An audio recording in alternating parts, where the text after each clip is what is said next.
Gostaria de convidar vocês aí para a gente poder estar acompanhando aqui, dando continuidade a esses estudos que o pastor tem feito. Isso é importante, muito importante, muito importante. E eu sou suspeito em falar de Paulo, né? Paulo é um cara assim que me chamou a atenção. São dois personagens que me chamaram a atenção. Um foi Davi e o outro foi Paulo, né? Pela ousadia, né? Pela superação de tudo aquilo que ele viveu, ele passou por amor né, a Cristo, por amor ao Evangelho. E em tudo que ele vivia, em tudo que ele passava, ele falava que era tudo por amor, né? Então, a gente vê que foi um embaixador em cadeias, teve vários momentos difíceis, né? Aqueles momentos altos e baixos, mas soube lidar, né? Conforme, quando ele escreve ali o fim de vida, combati o bom combate, acabei a carreira e guardei a fé. Mas a gente vai estar falando um pouquinho, né? Eu vou estar fazendo só uma leitura bem rápida, daquilo que o pastor já tem compartilhado com a gente, pastor Marcos. E o interessante é que a gente tem uns 3 domingos, umas 3 quintas-feiras, né, Pete, se não foge a memória, em cima da epístola aos Coríntios. E é uma epístola que nos chama muita atenção, principalmente a primeira epístola. Ele exorta a igreja, onde Paulo tem um tempo a mais ali, devido à grande preocupação, os problemas seríssimos ali daquele lugar, as coisas que estavam acontecendo ali, e isso não é diferente nos nossos dias, né? A gente vê alguns desânimos, a gente vê alguns probleminhas internos, a gente vê alguns fatos, né, que não deveria acontecer, mas, né, onde tem gente, tem problemas, não é? Onde tem gente, vai ter problema, não adianta. A minha casa não é perfeita, né? A casa do Pete também não é perfeita, né, Pete? A casa do nosso irmão José não é perfeita, nenhuma casa aqui é perfeita, mas temos buscado a perfeição, é ou não é, amados? É ou não é? Amém? Temos buscado assim a perfeição. Então, quem nos aperfeiçoa? Cristo, né? Cristo que nos aperfeiçoado. Então, eu vejo uma direção espiritual muito grande, né, na pessoa de Paulo ali nessa igreja. Eu quero compartilhar com vocês, fazer uma pequena leitura, e depois eu vou estar focando um pouquinho no capítulo 16, onde encerra assim a primeira epístola de Paulo ali aos Coríntios. Diz assim: as 4 cidades mais importantes do Império Romano foram Roma, Corinto, Éfeso e Antioquia. A cidade de Corinto foi a maior e a mais opulenta e a mais importante cidade da Grécia, situada no istmo deste país. Orgulhava-se dos seus 2 portos, pelos quais passava o comércio do mundo. Foi terra de grande luxo e licenciosidade, o lugar do culto à deusa Vênus, né, que era a Afrodite. A campanha dos ritos vergonhosos que tinha ali através, né, dessa deusa. Paulo passou 18 meses evangelizando em Coríntios. No fim da sua segunda viagem missionária, está ali em Atos capítulo 18, no verso 1 ao verso 18. Fundou aí a importante igreja, a qual escreveu as 2 epístolas, uma de Éfeso e a outra da Macedônia. Foi desta cidade que escreveu a sua epístola aos Romanos e as 2 epístolas também aos Tessalonicenses. Eu pego aqui o sentimento de Paulo dentro da chegada de Corinto. Eu entro dentro no sentimento dele, no coração de Paulo, na mente do coração de Paulo, né? E uma vez, quando eu comecei a acompanhar os sentimentos dele nessas epístolas, eu falei assim: caramba, como que um homem, mediante as adversidades, mas mesmo assim ele cumpre a vontade de Deus. Ou seja, humanamente falando, Paulo não gostaria de estar. Paulo não gostaria de estar presente, porque uma vez vindo ao conhecimento de Paulo, a situação estava muito complicada. Uma situação ali, a igreja, né, estava ali um pouco fazendo aquilo segundo a sua própria vontade, não a vontade de Deus. E Paulo, ele começou a pedir direção a Deus para poder estar trazer a palavra, né? Ou seja, de um avivamento para o povo, um despertamento para o povo. Ei, Coríntios, está errado, ei, volta para o caminho. Lembra que Jesus falou lá em João 14,6, eu sou o caminho, a verdade e a vida? Então, volta para o caminho, sai dessa direção.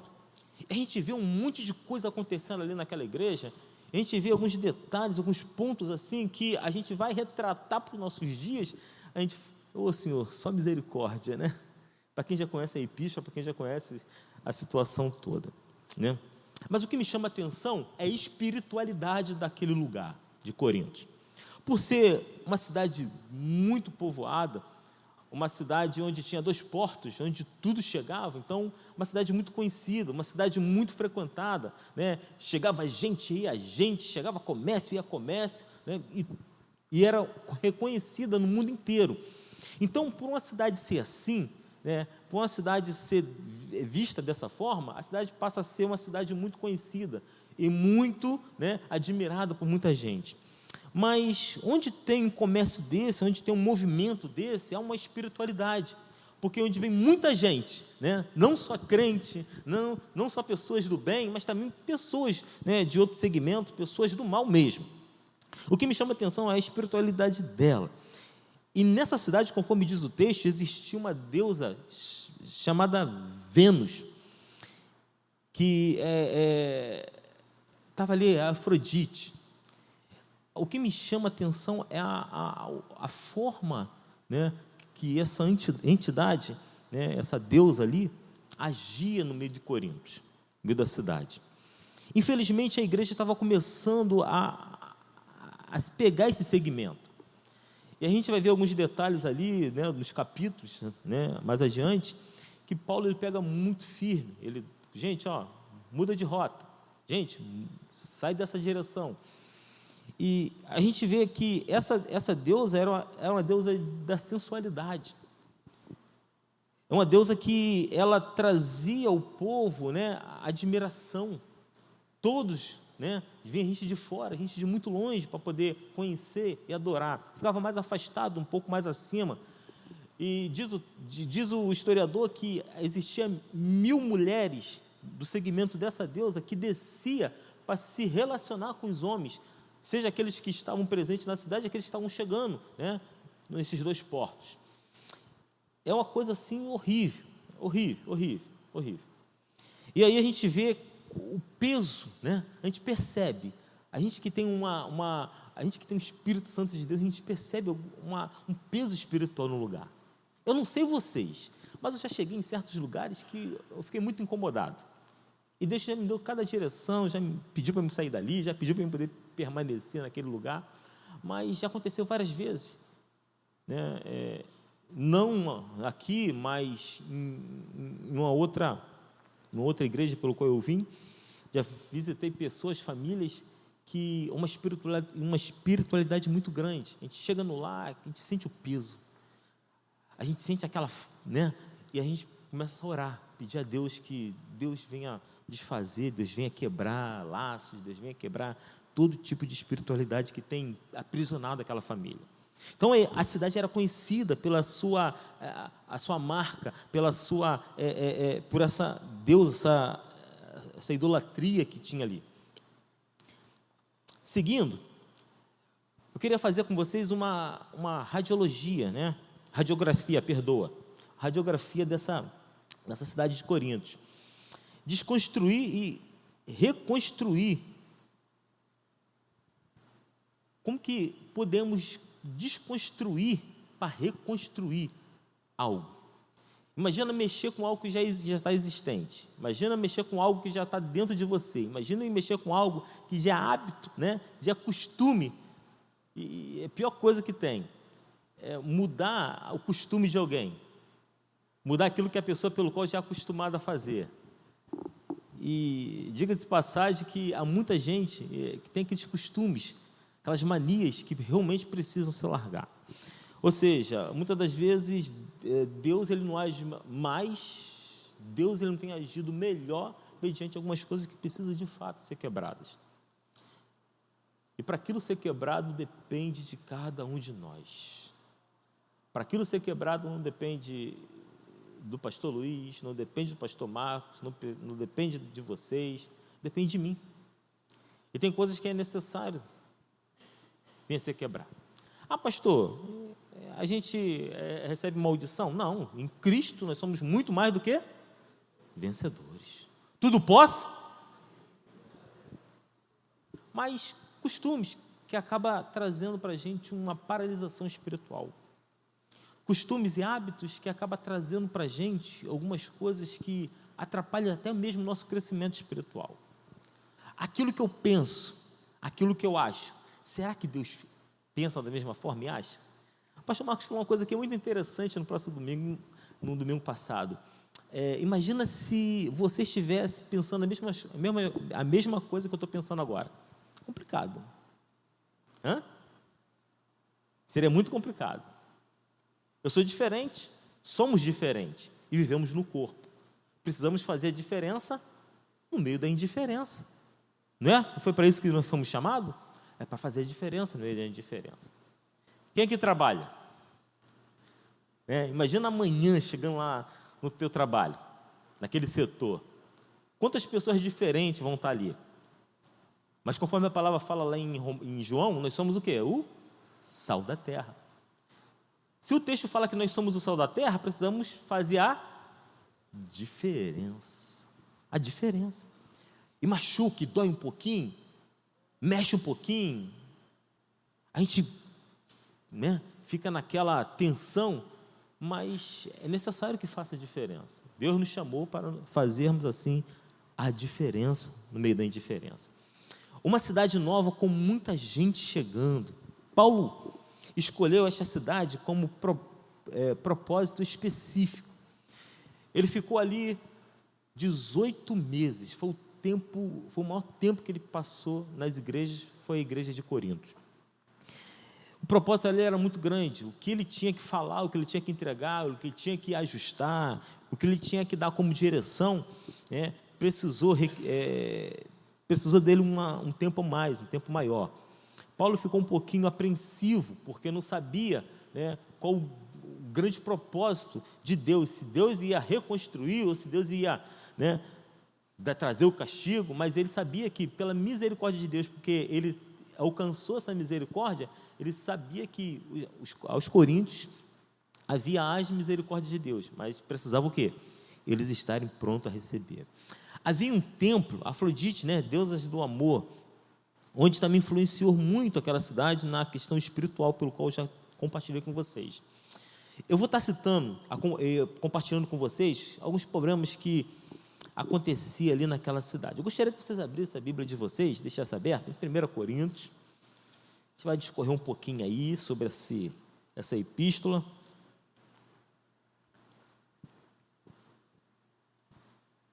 Alguns problemas que Paulo detectou nessa igreja. E ele começa ali no capítulo 1 dizendo assim, eu fui formado pela família de Creu. Ou seja, não está acontecendo coisas boas aí, meus irmãos. Não está acontecendo coisas boas. Então, ele foi informado que as coisas não estavam muito bem ali na igreja. Precisava ali a presença dele para estar trazendo ali algumas instruções, algumas direções ali da parte de Deus sobre aquela igreja. Em 1 Coríntios capítulo 1, do verso 1 ao 30, vem falando sobre alguns problemas existentes. E Paulo ele começa a trabalhar sobre a questão da reconstruir as emoções, reconstruir a direção de Deus para a vida daquela igreja.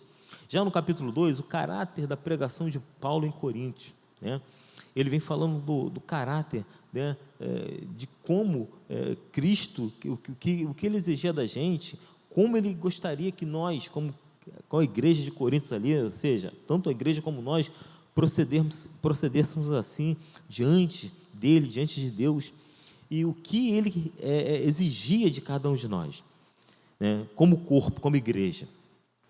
E a divisão da igreja, pegando aí no capítulo 1, do verso 1 ao verso 30, a igreja estava indo para duas partes, ou seja, uma grande divisão, o lado A e o lado B. O primeiro lado, a primeira galera, a primeira equipe, era de Paulo. e a outra já era de Apolo. Ou seja, competição partidária. Pô, tá aqui, sou do nosso irmão José. Tá aqui Juninho e Pete.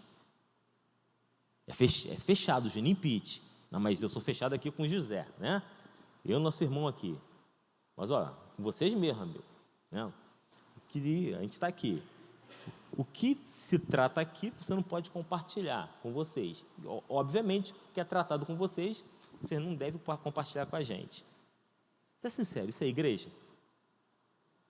Seja sincero.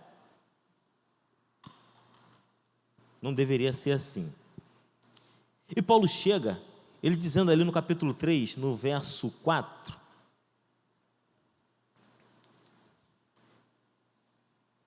ele chega dizendo o seguinte: pois quando alguém diz, eu sou de Apolo, e outros, eu sou de Apolo, não estás agindo segundo os padrões, né, puramente humanos? Ou seja, ele fala, e quem é Apolo e quem é Paulo?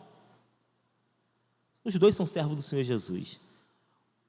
Esse Jesus, pelo qual vocês também deveriam servir, está centrados. As divisões da igreja. Eu gosto de música mais lenta. Não, eu já gosto daquelas músicas de pula-pula. Mas não tem nada a ver, meu irmão. Eu sou mais, né? Eu gosto mais daquelas músicas mais, né? Lentas, o qual eu vou fluindo, pensando, refletindo. Mas não tem nada contra as músicas mais agitadas. Não tem problema nenhum. Mas isso não pode trazer uma confusão para mim. Ou não deveria. Eu gosto de sentar ali, né? Está reservado ali, pastor Luiz e Érica. Mas eu posso sentar aqui, posso sentar lá atrás. Não impede. Porque depende do coração que chega aqui. Como está no meu coração ao chegar neste lugar? E quando eu vejo o meu coração, eu vejo como ele está para receber aquilo pelo qual Deus já tem preparado o meu coração. Ali, lá na ponta, lá atrás. O pastor tem comentado aqui, mas acho que os que mais passam por algumas situações difíceis é o apoio, né? O apoio que recebe a galera, vai recebendo a galera e chega de tudo, né? Pessoas mal-humoradas. Você já lida com pessoas mal-humoradas ou já lidou com pessoas mal-humoradas? Imagina, gente. Quem me matar é fazer ignorância comigo. Meu pai. Vocês perdem minha amizade. Isso é um mal que precisa ser tratado em mim. Mas minha amizade fica meio balançada com vocês. Agir com ignorância, nossa, é horrível. Todos aqueles que gritam é porque estão sentindo alguma dor. Isso é fato. Então, como que nós devemos nos proceder? Como que a igreja de Corinto procedia? O que me chama mais a atenção é que essa leitura, né, essa carta, essas epístolas, traz um avivamento, um despertamento muito grande para a gente nos dias de hoje. Eu não sei vocês, mas mexe muito comigo. Eu não sei porque Paulo passou lá 18 anos, um tempo a mais. Eu não sei porque o pastor Marcos também está com quase 3 semanas, né, um mês, tratando sobre essa epístola. Mas é algo que Deus gosta, quer falar aos nossos corações. É algo que Deus quer tratar muitas das vezes para cada um de nós. É algo que muitas das vezes Deus quer falar direto ou indiretamente. E aí eu ouço aquela palavra de João, né, sobre as 7 cartas ali da Ásia, 7 igrejas, da Ásia. Ele dizia, no final de cada uma delas, quem tem ouvidos, ouça. E o que o Espírito diz à igreja. Mas parece que isso tem se retratado a cada dia, tornado evidente no nosso meio. Tem pessoas que chegam com o gás, abraçam o ministério, né, acompanham o grupo, quando vê, cadê a pessoa? Não, pastor, foi embora. E se a gente for observar uma quantidade de fichas, né, de membros que foram embora. Por quê?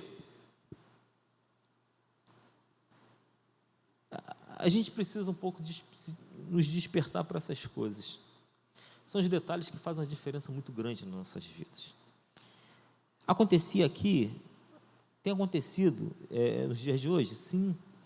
Essas coisas precisam ser retiradas do nosso caminho, precisam ser retiradas do nosso coração, da nossa mente, que são os dois pontos que mais sofrem, mente e coração. Vamos lá, acompanhando. O problema é que Paulo detectou na igreja foi divisão, é o primeiro. O segundo problema, imoralidade. Acompanhe comigo, capítulo 5, versos de 1 a 2.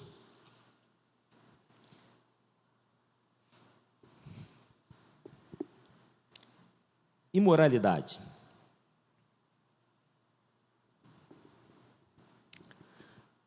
De fato, ouve-se que há imoralidade entre vós, imoralidade do tipo que nem mesmo entre os gentios se vê, a ponto de alguém manter relações sexuais com a mulher de seu pai. Verso 2. E esta está cheia de arrogâncias. Não deveis, pelo contrário, lamentar e expulsar do vosso meio quem cometeu isso? Ou seja, se a gente for acompanhar o texto, a gente vai ver que Paulo entregou essa pessoa. Olha a questão absurda que estava acontecendo ali. Pastor, e acontece isso hoje? Acontece, meu irmão. Pastor, e tem acontecido? Tem acontecido. Eu vou acompanhar com vocês, eu vou fazer uma pequena leitura com vocês, para aqui, no mesmo autor, mas lá em 2 Timóteo, capítulo 3, vai, entra lá comigo. Essas coisas não deveriam acontecer, mas tem acontecido. 2 Timóteo, capítulo 3. Antes, volta uma epístola. Mesmo Timóteo, 1 Timóteo, capítulo 4, verso 1. Só desfolhar um pouquinho aí, voltar um pouquinho. Diz a palavra assim, ó. E o Espírito afirma expressamente que nos últimos tempos alguns se desviarão da fé, darão ouvidos a espíritos enganadores e o quê? Doutrinas de demônios. Aí em outra leitura está dizendo assim, e muitos apostatarão da fé, dando ouvidos a doutrinas de demônios. Apostatar é abandonar. Não quero mais. Corri, me cansei, vou voltar. Não vale a pena mais me esforçar para o caminho da cruz. Volto. Segundo, 2 Timóteo 3. E deixa lá o capítulo 5 de 1 Coríntios, marcado lá. O que a palavra diz no capítulo 3, verso 1? Sabe, porém, que nos últimos dias haverá tempos difíceis. Quando Paulo trata isso para Timóteo falando isso para o povo, ele está dizendo que esse tempo, cronologicamente, era aquele tempo vivido na época da escrita de Timóteo, e essas coisas iam se estender para algumas gerações. Agora, eu vou fazer a leitura, eu não gostaria de lançar o desafio para vocês, não. Eu vou fazer a leitura do verso 2 em diante, vocês começam a entender se isso tem nessa nossa geração. Vamos lá, me acompanham. Verso 2. Pois os homens amarão a si mesmos, serão gananciosos, arrogantes, presunçosos, blasfemos, desobedientes aos pais, ingratos, ímpios, sem afeição natural, incapazes de perdoar, caluniadores, descontrolados, cruéis, inimigos do bem, traidores, inconsequentes, orgulhosos, mais amigos dos prazeres do que amigos de Deus, com aparência de religiosidade, mas rejeitando-lhe o poder, afasta-te também desses. Agora, acompanhe comigo a primeira parte do verso 2. Volta aí na tua Bíblia. O que diz? Pois os homens amarão a si mesmo. Paulo está dizendo assim, esse é o homem do fim. Esse homem do verso 2 do capítulo 3, é o homem do fim. É as características do homem do fim. Olha como que está o sentimento promíscuo de um ser humano no tempo do fim. E quando Paulo fala, se você fizer um estudo sistemático, se você for acompanhar um trabalho, uma análise sistemática do texto, esse texto vai te jogar para onde? Apocalipse. Sério, pastor? Sério. Olha como começa lá o texto da marca da besta. Quem tem sabedoria, calcule, porque é número de homem. Sério? Qual é o número que está lá? 666. Faz um estudo sistemático desses dois textos. Aí, se você começar a analisar, esse estudo vai te jogar de novo para Paulo. Acompanhe comigo, volta aí comigo no capítulo 3. Quem tem sabedoria, calcule, porque é o número de homem, está lá em Apocalipse. Olha o verso 2 do capítulo 3 de 2 Timóteo. Pois homens amarão o quê? A si mesmo. Agora enumera esses pontos que estão aí, que eu compartilhei com vocês, que está na minha Bíblia e está na tua Bíblia. Enumera isso aí. 18 itens. Divide por 3, meu irmão. Divide por 3. 666. Pastor Luiz, é estranho isso, é complicado. Mas foi onde Deus me levou. Quem tem sabedoria, calcule, porque é número de um homem. Aí vai descendo. No mesmo capítulo 3 de 2 Timóteo. No verso 7 está dizendo assim, ó, que sempre estão aprendendo, mas jamais podendo chegar ao pleno conhecimento da verdade. E quem é verdade? Quem é verdade? Jesus, eu sou o caminho, a verdade e a vida. Esse é o homem do fim. Esse é o homem do fim. Esse homem nós temos deparado constantemente, dia após dia, seja na rua, seja no trabalho, seja na escola. É para vocês pensarem um pouquinho. Começa a calcular como está a humanidade hoje, como estão as pessoas hoje, como estão os sentimentos hoje.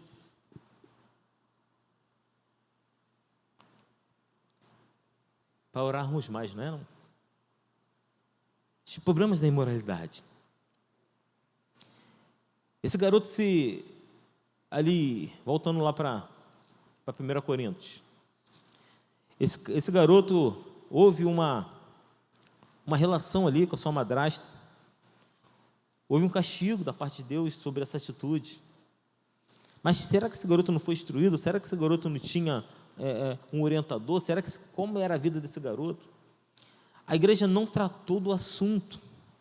Ou seja, né, no verso 2, acompanhe comigo, do capítulo 5 de 1 Coríntios. Está cheio de arrogâncias, não deveis, pelo contrário, lamentar e expulsar do vosso meio quem cometeu isso? Ou seja, eles não trataram, preferiram o quê?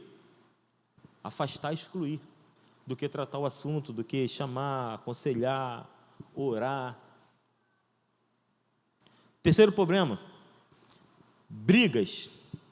Eita, vamos lá, capítulo 6, do 1 ao 6. Capítulo 6, de 1 a 6. Vou correr aqui um pouquinho.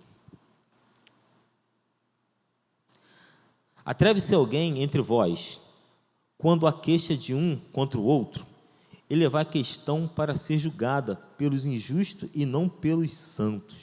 Não pelos santos? Perdão, a pergunta. Ou não sabeis que os santos julgarão o mundo, e o mundo será julgado por vós?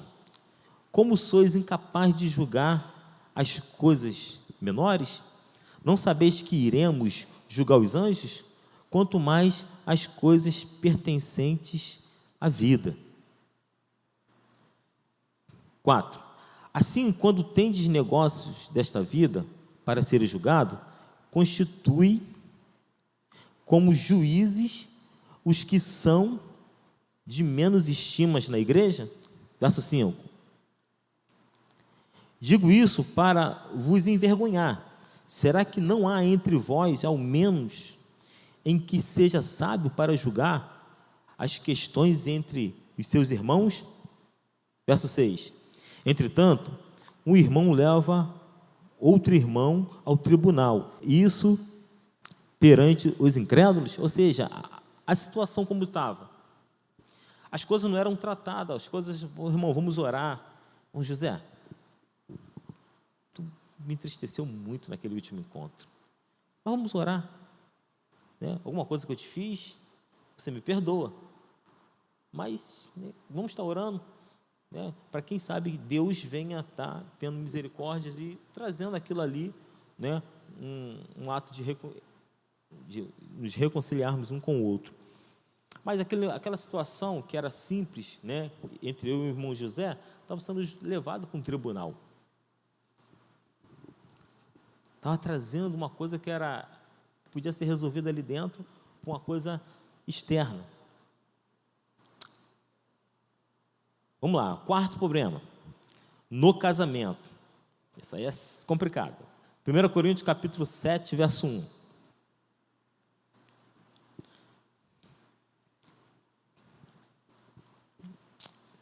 Mesmo livro, capítulo 7, no verso 1. Agora, quanto às coisas sobre as quais escreveste, ou seja, que é bom que o homem não tenha relações com as mulheres. Complicado.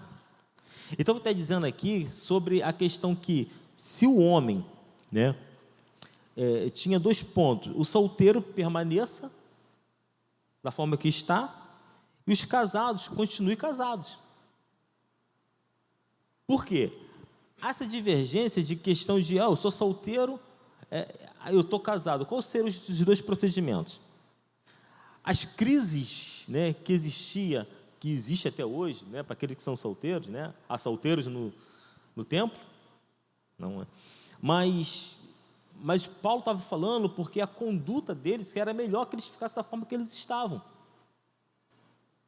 E Paulo começa a reconstruir, ou quem sabe reconstruir um monte de coisas.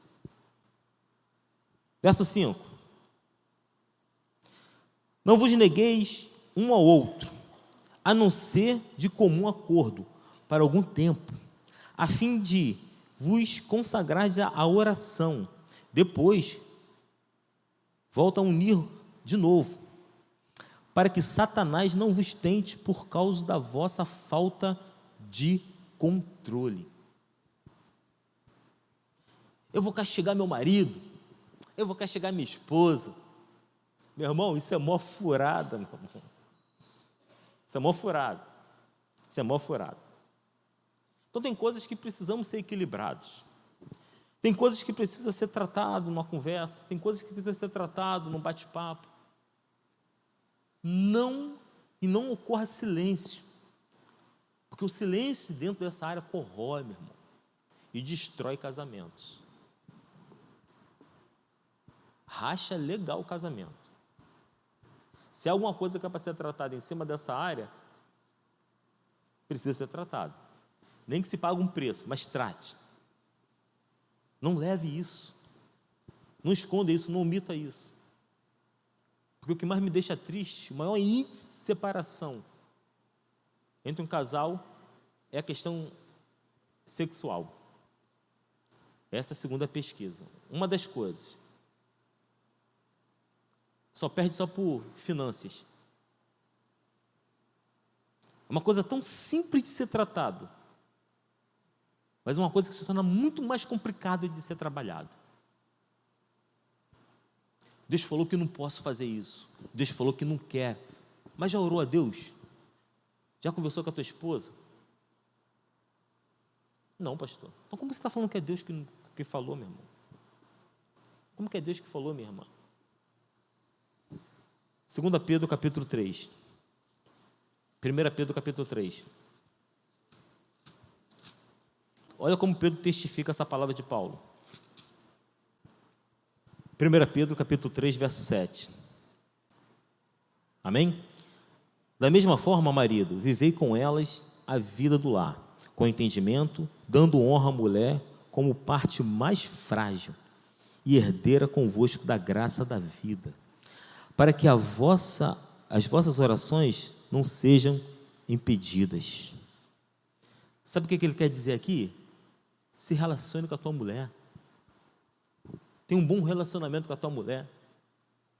Que dentro desse mau relacionamento, pode ser que as nossas orações venham a ser impedidas. Vamos lá.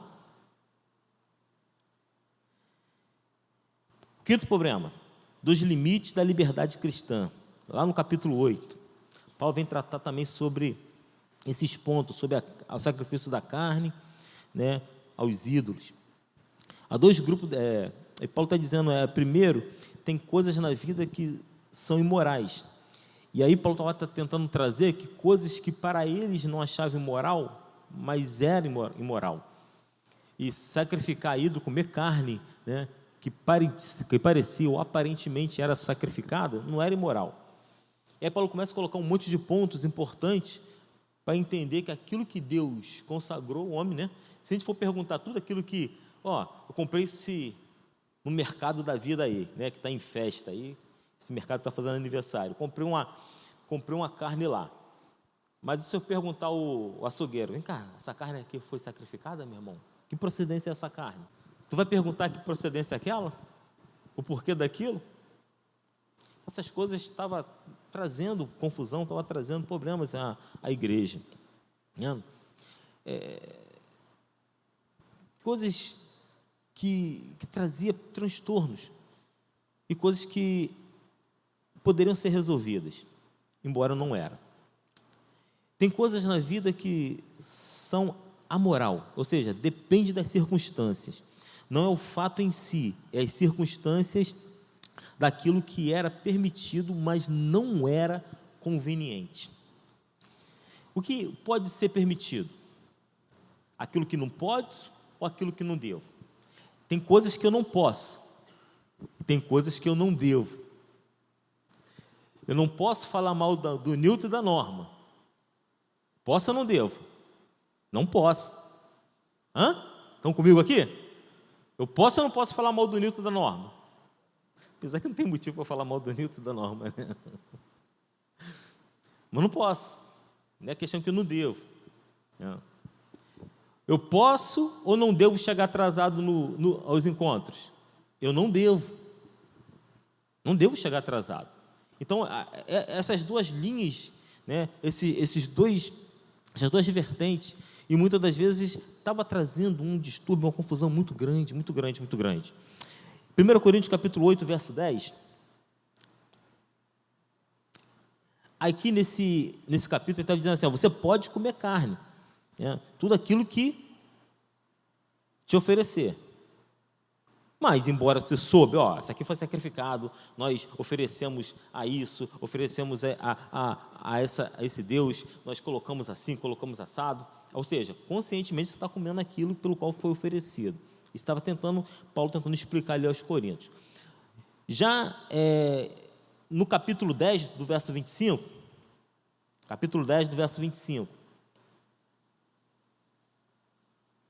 ele está dizendo assim, acompanhe o texto aí. Comei de tudo quanto se vende o quê? No mercado. Sem nada o quê? Estão comigo aqui? Amém? Sem nada perguntar. Por causa da o quê? Consciência. Se a gente for perguntar tudo, a gente vai ficar sem comer nada. A gente vai ficar sem vestir nada. De fato, a gente vai ficar sem fazer nada, né? Então, é o que nos condena, é a nossa consciência. Então, são essas coisas que Paulo estava tentando explicar. Você pode comer sem ter a consciência daquilo. Amigo, tem um arroz aí que é oferecido, tem outro que não é oferecido, tem um produto de limpeza que o fundador desse produto, o criador desse produto era de uma seita. Aí eu quero saber, meu irmão, somos uma voz relevante deste lugar, amém? Tudo que chegar na minha mão, tudo que chegar na sua mão, quando chega na tua mão, quando é colocado dentro do teu lar, é consagrado. Amém? Tem essa que foi oferecido, deixou de ser oferecido. Se eu começar a entender dessa forma, eu estou indiretamente dizendo que o sacrifício de Cristo foi em vão. Nenhuma condenação há. Nada, porque o sangue de Cristo me lavou, me capacitou, me libertou, me deu um novo acesso ao Pai. Amém? 1 Coríntios também, capítulo 10, versos 27 a 28.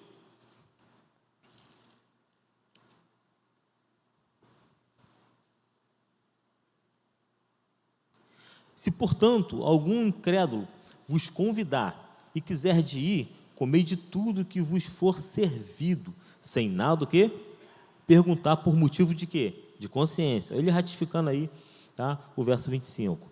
Mas se alguém vos disser, isto foi oferecido em sacrifício, então não comais, por causa daquele que vos advertiu e por motivo de consciência. Conscientemente, não devo.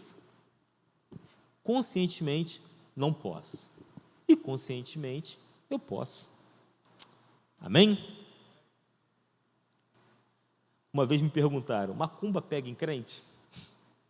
Falei assim, não deveria ter esse pensamento, mas ainda tem muitos pensamentos assim. Você já viu? Outro dia eu tenho um amigo que, se ele vê uma oferenda assim no canto, ele dá uma volta, ele disfarça, e eu sei que ele está correndo daquilo, né? Ele dá uma volta que é assim, fica olhando. Ou seja, é complicado ter ainda essa mente, um dia como esse, numa época como essa. Mas podemos ver muitas mentes assim. Correndo. O problema da igreja também era a Santa Ceia. Eu posso, não posso, eu devo, não devo. Aí Paulo começa a dizer assim, ele vem falando sobre um comia na frente, outro bebia, outro, né, bebia fora do tempo.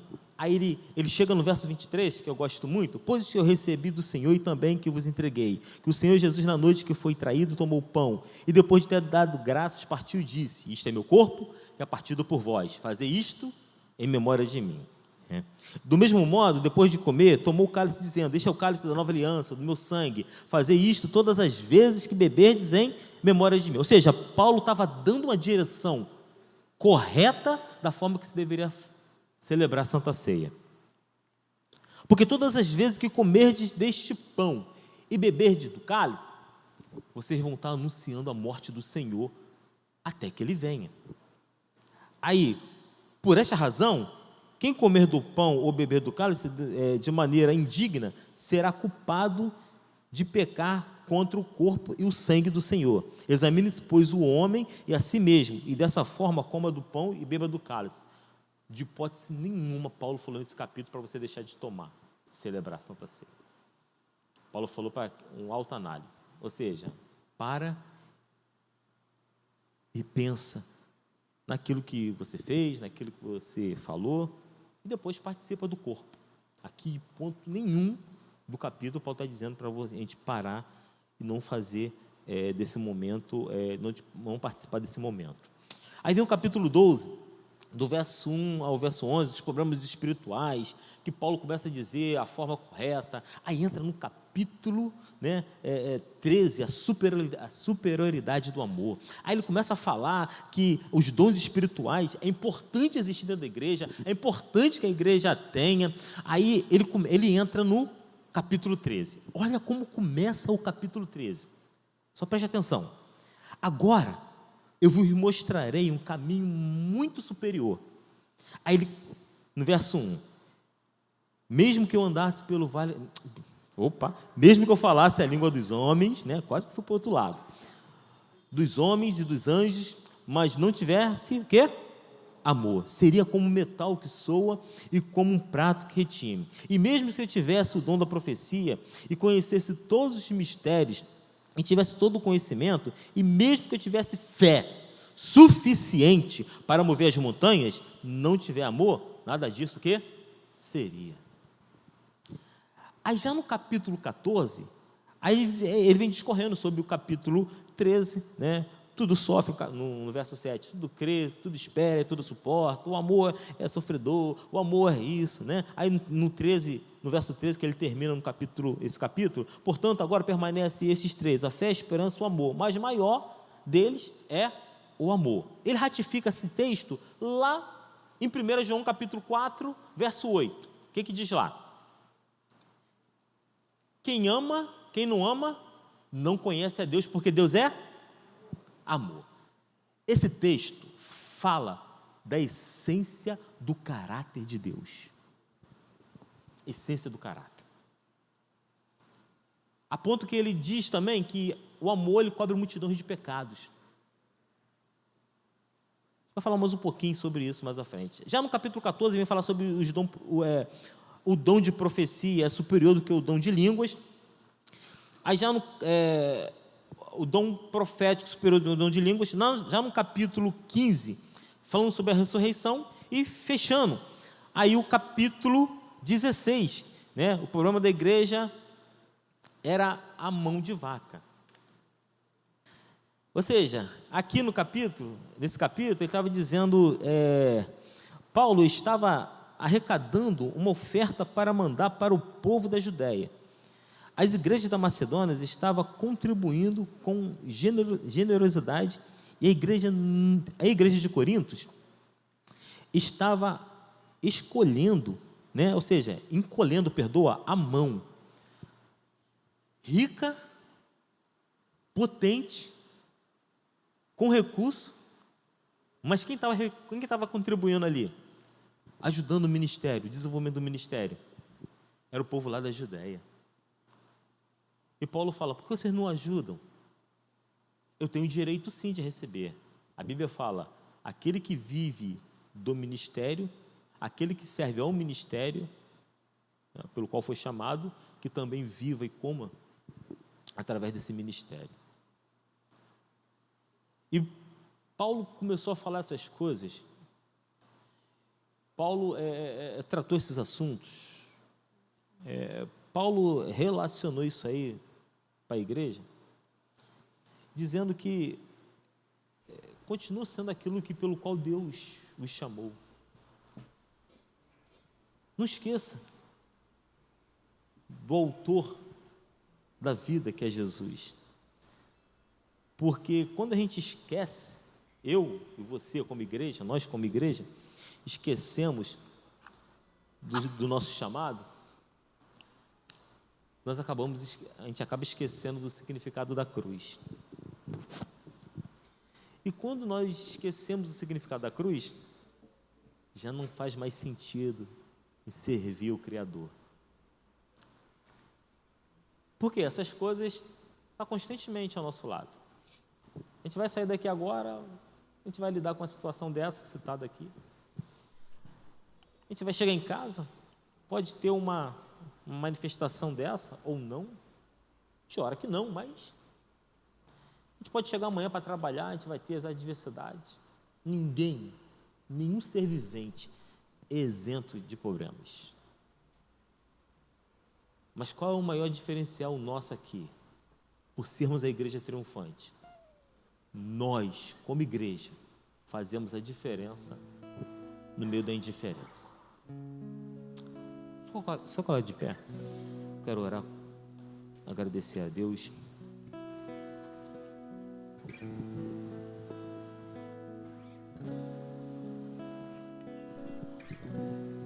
O bom de tudo isso, que os 18 meses vividos por Paulo ali em Corinto, eles entenderam o recado de Deus e se reconstruíram. Entenderam a vontade de Deus e mudaram de rota. Entenderam a vontade de Deus e deixaram de lado as suas vontades. Entenderam a vontade de Deus e voltar a abraçar a causa. Somos o diferencial neste mundo. Somos o sal dessa terra. Timóteo me espanta muito. Toda vez que eu leio, traz um aperto no meu coração. Porque Deus falou comigo muito profundo naquele texto, capítulo 3. Muito, muito, muito profundo mesmo. E com certeza vai falar o coração de vocês daqui para frente. Mas vamos fazer a diferença. Pastor, estou com probleminhas assim, estou com causas assim, problemas sérios em casa. Pastor, estou endividado. Pastor, o pagamento não saiu. Pastor, estou com problema com a minha família. Pastor, Deus, Jesus, continua sendo o sal dessa terra.